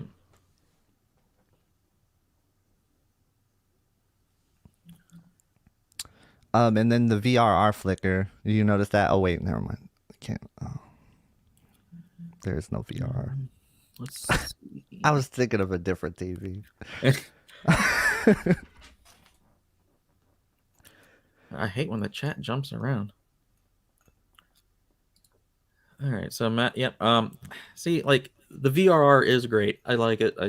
Yeah. At first it's kind of like, yeah, you can't really tell, and then you play with it more, you realize the difference. That said, I still think the A80J and the OLEDs, just because of the dimming, even when they get VRR, I wouldn't want to choose it for gaming over the LG or over an LCD that's not going to dim. That's just me. That's my opinion. I think the dimming and the image retention is that much of an issue that even VRR, I mean, I would play here and there. Like I'm gonna keep the PlayStation and Switch hooked up to the A80J because I barely ever actually get to play those. But when I'm playing Destiny for a few hours or Fortnite or whatever, I want to be playing that on an LG when I get it. Yeah, that's fair. I think that when the VRR update does come out, if it's good, then we can start having conversations about it being chosen for just primarily gaming. But until then, it's tough because we don't know every type of gaming you're trying to do. If you're gonna game at all on the PC, I think VRR is a must. Like you gotta have it. On PC, yeah, yeah, Yeah, on definitely. PC. For console, it's like it's up in the air. There may be coming a time where you actually do need it, and you may run into situations where you wish you had it on. But I can tell you that every TV that I play on, even if it has VR, I don't turn it on most of the time unless I need it. So, and that's mainly because on the Samsung, I just use Game Motion Plus, but and then on the other TVs, I didn't notice it making a huge difference. All right, have I missed anything? I did. All right, so Bat Tech, the VRR. Yeah, I kind of agree, but it's also not perfect either. So I had the Q70A for review, which I did shoot, and I need to edit and get the Q70A videos out. Mm-hmm. It has 4K 120 VRR, same as the Q90A. That TV flickered like crazy, but the Yeah. QN90A, at least in Sea of Thieves, didn't. Mm-hmm. But the flickering I saw on the Q70A, like whenever I was on like a loading part of Destiny or it was trying to switch the brightness a lot or something, the backlight just went crazy on that TV with VRR on. Um, so I wouldn't say Samsung as a whole. Yeah. And I'll say this about VRR in 2020, there wasn't a manufacturer that did VRR properly at all. So it wasn't just Samsung struggling with it in 2020. Um, let's see. All right, there was something I thought I saw I was going to talk about. There was one about the price. So when do you anticipate the first price drop to be for the X95J? Probably Black Friday. Maybe I'm before thinking they'll then, drop but before. Yeah, yeah. this is what the end of August. I think at the end of September, the next few weeks, we'll see a few $100 off. At least $200 off. That'd be my guess. Yeah, I could see that. I could see that. I think it's also a highly anticipated TV. and it's going to get some good reviews. So I think it's going to sell pretty well for them. So they're not going to feel pressure at first. Mm-hmm. Yeah, I do think the launch price is a bit high. Mm-hmm. So yes, in SDR, I recommend having peak luminance no higher than medium, and if you can play on low, then you wouldn't have any dimming. The problem is in HDR, you need that on high, Mm-hmm. and then it will dim in HDR, and then that's kind of an issue for me. Yeah, and then again, it might not be an issue for others too. So, but you know, this is something that I think the best way to do it is to, if you can, test it for yourself. Like, I know that's easy to say and harder to do, but these TVs are going to perform different for everybody, and they're gonna have a different effect on everybody. Like, so you may be sensitive to the drop in brightness like Classy is, but when I was testing it, I didn't notice it at all. I feel like it really took me to like deeply analyze it before I actually saw it, and I had to do it in like a game that was SDR for me to notice it. It does seem to do it more in SDR though. Like I did notice Oh, that. well, yeah, so it's certainly more noticeable because of the way SDR and HDR works. I mean, Mm-hmm. SDR, you can, if you have the peak luminance up high, you're going to start out at 400 something nits. Right. Whereas in HDR, which I'm loading up Destiny right now, um, again, the majority of the image is in that SDR range of Yeah, up to 100, maybe 200 nits, depending. And then it's just only highlights that go up from there. that makes So sense. when it's seeing, so this is going to be a good example of it because this is where I see it the most. Um, this is HDR, and when it detects all the HUD stuff or whatever, and it starts its dimming, um, then it's going to dim everything. So that range that's only up to 100 nits or whatever is going to get cut, and it's just going to get really dark. So let me think. I can go to the moon and get a flag because it's the super meter on this game that when it's yellow and it's bright, that like seems to trigger its detection very Mm, quickly. okay. Um, and then you let it doesn't matter. You can be moving around or whatever because the that HUD element is not changing. Huh. And then it's just going to dim. So that's why I have the camera turned up a little bit right now, Yeah. just to try and see if I can show that dimming. But again, the X95J, just really bright. And also, what's nice is star fields on it. It does not crush out any of the stars or lose any of that detail. It gives you kind of grayish lifted blacks, but it does so to show you all that detail. So if you are a detail person, you want to see everything that's there. Um, that's what it prioritizes. Yeah.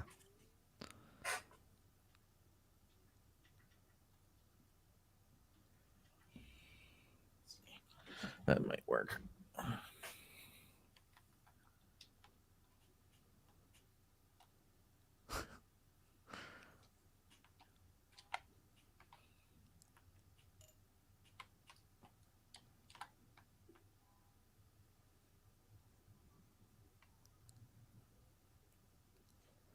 For those of the people coming in late, do you want to kind of recap your initial thoughts on the X95J?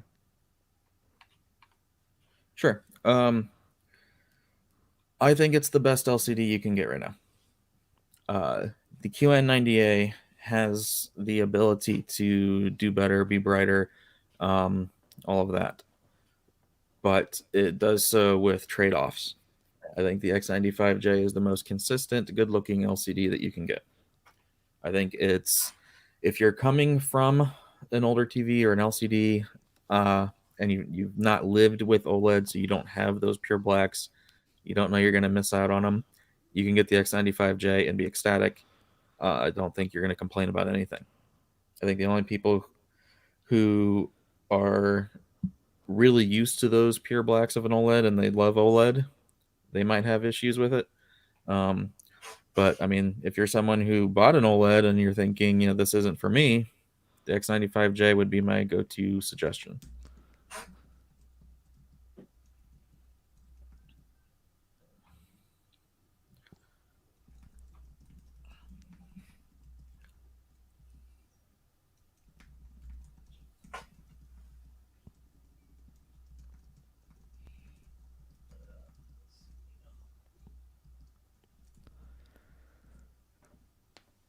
All right, so I'm focusing on the A80J right now just to see if I can show that dimming happening. So we're going to be wanting to pay attention to the highlights here, right? Or the HUD or what? Yeah, so where you see the yellow at the bottom, that's what the Uh-huh. TV's seeing. That's really bright and static.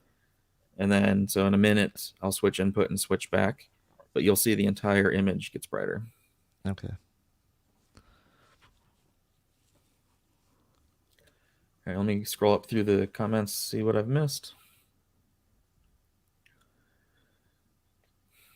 Yeah, remember, if we're not answering your questions, make sure you at Tech with KG or at Keep It Classy Tech, or go ahead and just leave a super chat if you want to support Keep It Classy Tech for doing this stream. Mm-hmm. Yeah, and Evan, like again, if you're not worried about gaming at all or you're a casual gamer, um, A80J really is like a just overall excellent TV. And I definitely, me personally, would take it over the 95J. Where it comes into consideration is if I were to pick the 77 A80J over the 85-inch X95J because of that size difference. If they were the same price, I might end up going with the size and going for the X95J, but they're not the same price. It's more expensive right now. Mm-hmm. So in that case, I would say 77 A80J. But in the future, if that changes and they're about the same price and you can get the next step up in size, I think a lot of people are going to do that. Yeah. I mean, you almost made me want to buy a X95J, and I kind of got like talked down off the edge a little bit, but it is a very impressive TV from what you're saying. And I think that the accuracy out of the box plus the brightness of it is really going to impress a lot of people. That's what it sounds like to me. I haven't seen it myself, but it's hard not to be enamored with what you're saying about it. So I'm really intrigued by it for sure. Mm-hmm. Yeah, and again, like it's not super bright. Mm-hmm. It's not like the QN90A can get super bright. Yeah. It's just the overall consistency of its brightness, the average picture level. It's most content's going to be 1,000 nits or less, or up to 1,000 nits. There's not a whole lot of 4,000 nit out there yet. Maybe some of the Dolby Vision stuff, but even still, the difference in what you would get between this and the QN90A isn't a whole lot. And again, that QN90A just doesn't follow tracking correctly, and it gives up some detail. And again, if you like the Samsung look, I lived with the KS8000 for 5 years, and for 5 years, I liked that Samsung look. It's just my taste changed after experiencing OLED and, just more accuracy stuff and going in that direction. So now, I mean, I still think Samsung looks good. I mean, it's just, I know in my mind it's not accurate, and Mm-hmm. it's just, it's personal preference. And that kind of sucks to tell people, but it really is. Yeah, it is. It's gonna be personal preference. It always will be. But like you make a really good point, and your rock says, I personally want good control of that brightness, and it sounds like that's what the X95J is doing, right? It's proper brightness levels. It does seem like the Samsung, and I've said this before, it does seem that it always kind of raises the picture level a little bit more than you would want, which in some scenes is awesome. It looks amazing, but in other scenes, it leaves you kind of wishing that it was a little bit more accurate with the way that it was displaying the brightness. Yep. And again, you can turn the X95J up to brightness preferred, put it into Dolby Bright and turn on the tone mapping and do all that kind of stuff. It has contrast enhancer. You can make it do what Samsung does. It's just if you're going to do that, then you might as well have went with the Samsung in the first place to have that extra strength in its brightness abilities. Um, if you aren't gonna, if you don't want that kind of look and you want it to be more accurate, then that's where you get the Sony. All right, I'm sorry to get shot now. Let me come over here, and now I'm gonna switch input and switch back and just try to focus on the bright yellow at the bottom left Okay. and see if you can see it getting brighter.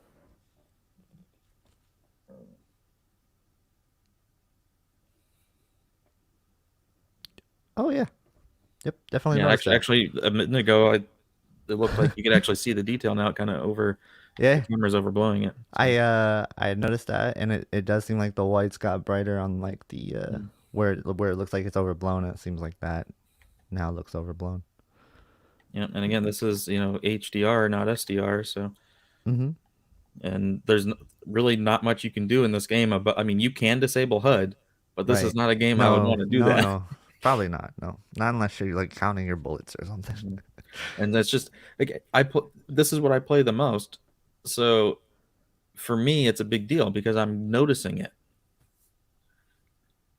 And it doesn't matter if it's Xbox or PlayStation or whatever. Yeah. So now let me go back. Combat Genix, is image retention noticeable for the average buyer? Yeah, it will be. You will notice it. I can show you that right now. Mm-hmm. All I got to do is pause here, and like you'll see this get image retention. You'll see my exotics get image retention. So like if you're just in here for, a few seconds messing around with stuff, and then I don't know how well the camera will show it, but just keep your eyes focused on some of that bright stuff, and Mm-hmm. then you unpause and you like look into a shadowy area, then you see the image retention, Yep, I see it. and it bugs me. Yeah, it's hard to see on the camera here, but I can see it slightly. Slightly, I can see it. It's a little bit of an outline, but yes, you can notice it. It is very noticeable in person. Um, if you want a good example of when I did the side by sides of the gaming X8 or A80J versus A90J, I did a scene with Pokemon Snap, and it showed the menu screen, and then just I pushed start, and you could still see the logo for a good 3 or 4 seconds. So you'll notice it for sure. Is it that bothersome? I mean, it really depends. To me, it was a little distracting from time to time, and it's an unsettling look, and it kind of leaves you with a weird feeling. But just know that it's probably not associated really with burn-in.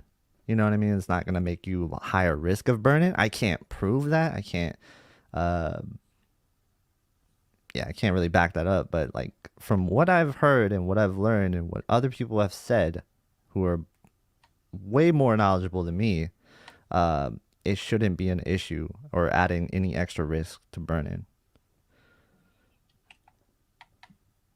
And that's what you've heard too, right? Like it seems to be just Yeah, see, not the related to image burn-in. retention is caused by heat.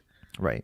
So there's not enough heat dissipation in this frame of this TV to deal with the heat that it can make.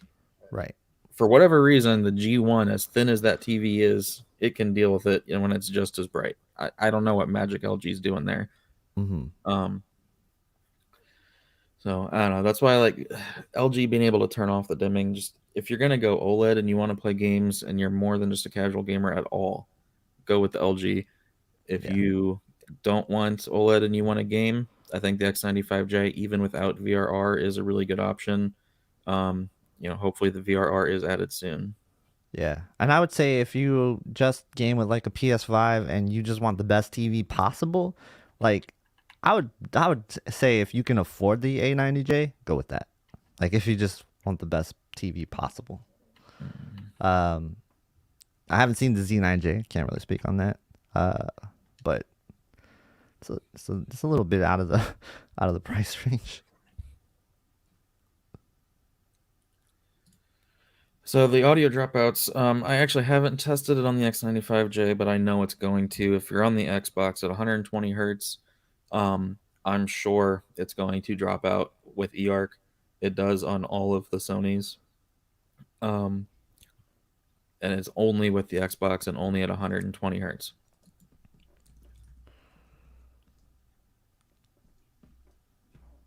Yeah.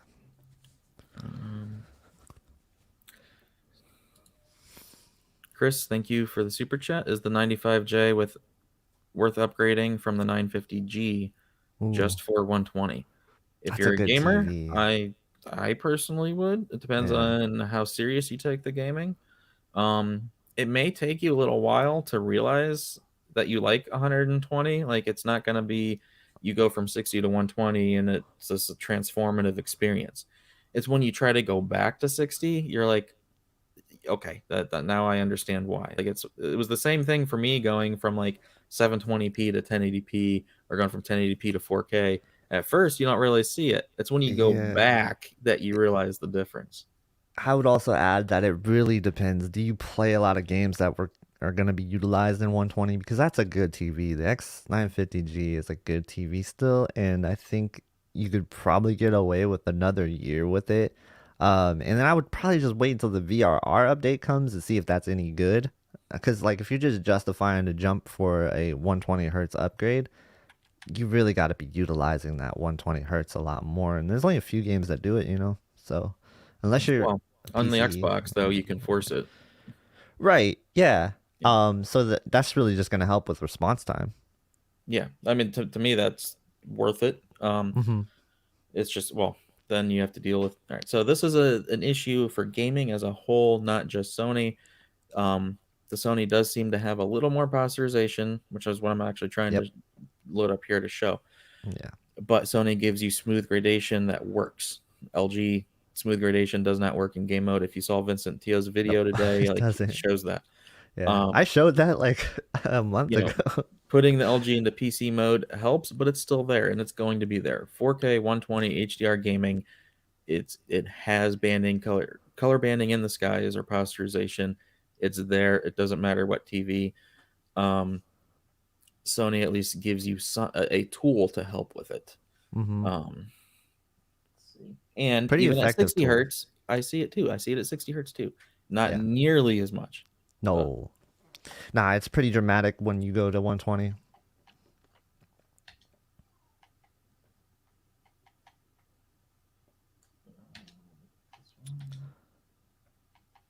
I kind of like being off camera. It's just like it gives me a chance to just chill and not worry about what my face looks like. I can just chill. I'm actually just like chilling on the couch right now. It's pretty dope. I think this is really showing that higher average picture level on the X95J right now. Yeah. Yep.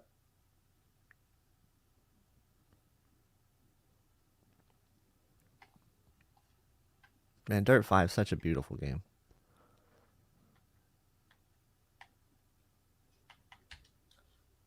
See, and I like to use this part right here. I'm gonna have to turn the ISO down.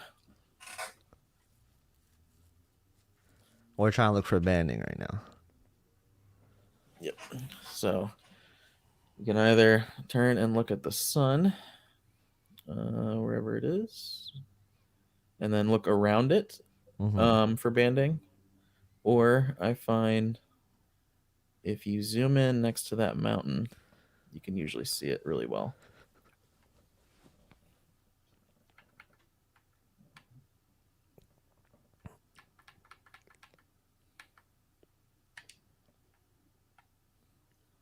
So, but going through the receiver and having it split at 60 hertz, so it's Yeah. not really going to see it. And But if this was 120, you would see it a lot right here. uh-huh. And then I like to use that mountain because as you turn up smooth gradation, you can see some of the detail. You can see at what point the detail starts to fade on that mountain. Right. I think medium seems to be the sweet spot for that. Yeah, that's what I generally use. Although at 120 in some games like Destiny where it's really bad, then I just go ahead and go to high. Yeah, you don't lose too much. It's not that bad.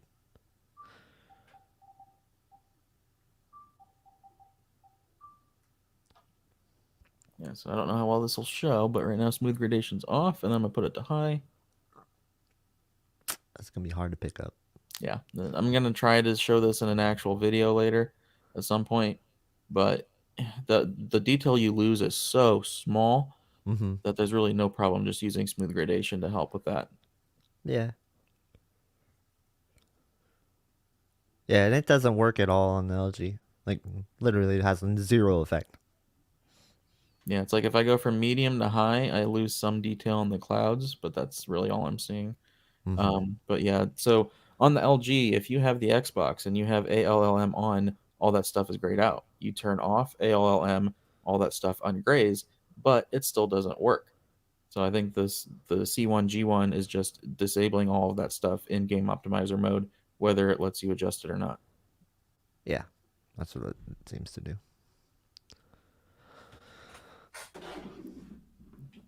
Oh, and we've been going almost 2 hours now. Yep. So gonna probably call it at 2 hours. So about 9 minutes left. If anyone wants to see anything in particular, let me know. Yep. And remember, we'll be back tomorrow, 4 p.m. Pacific time. Or we can go later. Do you need to go later than that? Or you think you can make that should be good. Okay. All right, I'm going to try and scroll through some of these and see if I've missed anything.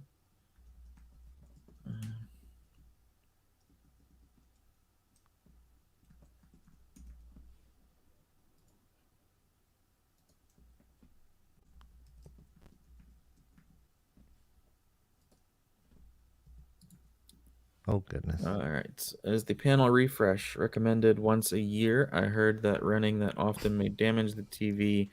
A80J will be a year old soon. It's fine. Every 1,000 hours or once a year, it's fine. You're not going to cause much damage. It's just not something you want to do like all the time. Mm-hmm.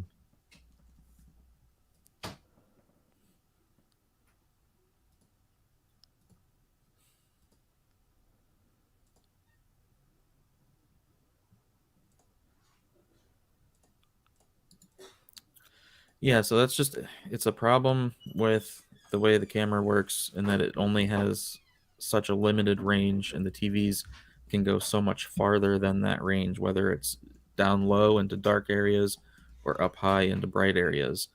You can kind of move the range around up and down a little bit, but you're sacrificing high or low one way or the other with the camera. So pretty much what I've been saying is that I have the TV set up so that if it looks like it's overblowing anything and you're losing bright detail, you're not. It is still just as detailed. It's just getting that bright that the camera can't capture it. And the same thing in the dark areas. Everything, all the shadow detail is there as it's supposed to be. Mm-hmm.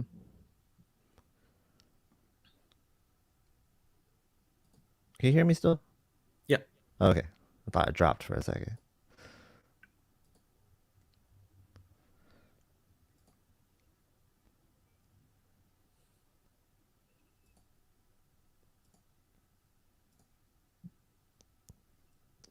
All right. I lost the chat for a second. Hold on, let me get it back. All right, there we go. Which one has better native gradation? Yeah, are you asking between these two models specifically, or between Sony and LG?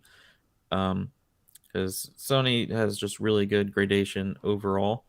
I think all the XR processor ones are pretty much the same, and I would put them a good bit above LG.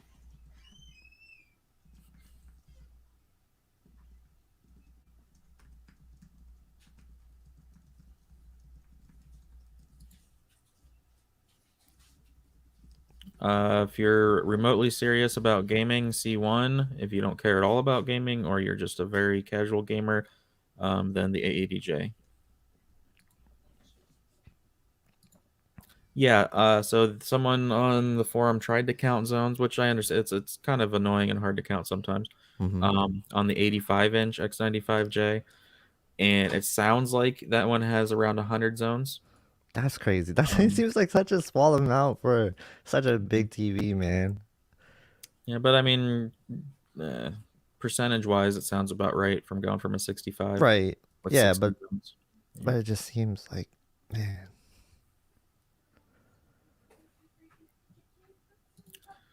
I've never seen the though. 950G. I don't. Let me see. Let me look up. I have. It's amazing. It's a beautiful TV. Let me see what its contrast ratio is. Right. It was. I should say it was beautiful when I saw it. So I haven't seen it like in today's standards. Because like TVs have definitely gotten better. Anybody who says they haven't, they're kind of, I don't know, using like a bias towards the past. in a way. Yeah. Yeah, I'm looking at ratings. Contrast on the 950G looks similar. I mean, the native contrast was higher, but with Hmm. local dimming, it's lower. Brightness is roughly the same.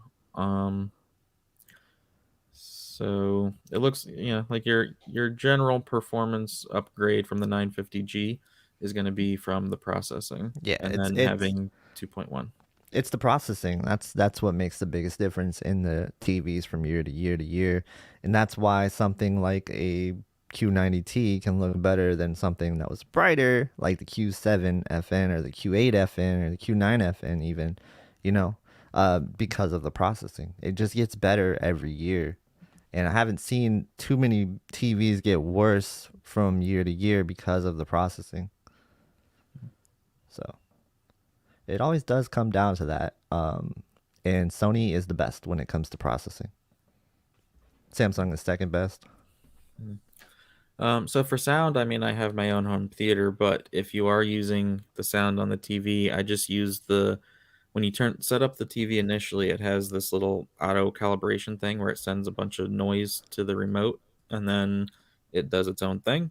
I just did that and I thought the A80J had pretty decent sound. So, if I were to like say at what point do you get a sound bar? If you have the 77 A80J, I would say you would need probably a $400 or $500 sound bar to have a noticeable increase. Hmm. If you had the 65 X95J, you could probably get a $200 or $300 sound bar and have a noticeably better audio experience. And they're asking, Sammy was asking, do you prefer the A80J's Dolby Vision Bright or Dolby Vision Dark? I think you answered this, but you can go ahead and answer again. Mhm. So a Dolby Vision dark with tone mapping off is the accurate way. That's what tracks accurately. Now, when you use gradation preferred in Dolby Vision, it's going to make things darker. It's going to under track. When you use brightness preferred, then it brightens it and over tracks. Hmm. If you have brightness preferred on Dolby Dark, it's not going to be quite as bright as Dolby Bright. It'll be just under it. Um, or I don't know. It's going to be comparable. But if you use Dolby Bright and then turn on gradation so that it darkens the Dolby Bright a little bit, then you kind of land right in the middle between Dolby Bright and Dolby Dark. And I find a lot of people prefer that.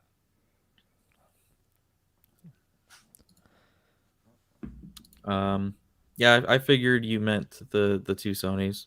I figured that, but yeah, I'd say they're pretty much the same for gradation. Uh, Yeah.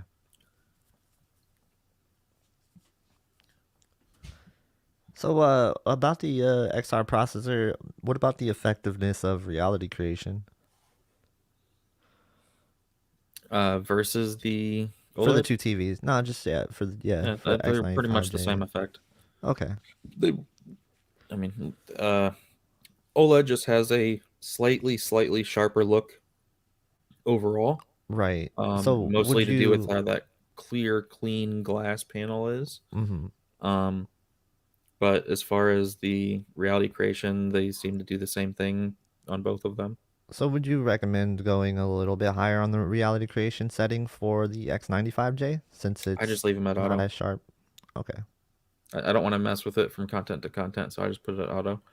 Yeah. Um, although I will say the motion is very different between them, but it's also just the way motion is different from OLED to LCD. Right. So You said it had more soap opera, right? on the OLED, I can use it's the only TV I've ever seen that I can turn on a smoothing effect and not see soap opera effect, or at least not see it most of the time. Right. Um, the X95J, if I put smoothness at 1, it's all soap opera. I have to turn it off. Mm-hmm.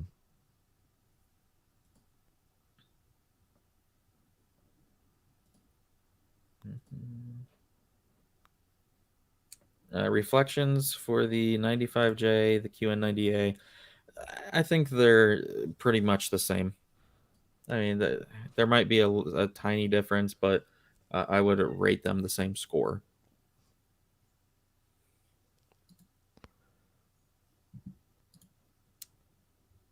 C1 for sure, so you don't have any dimming.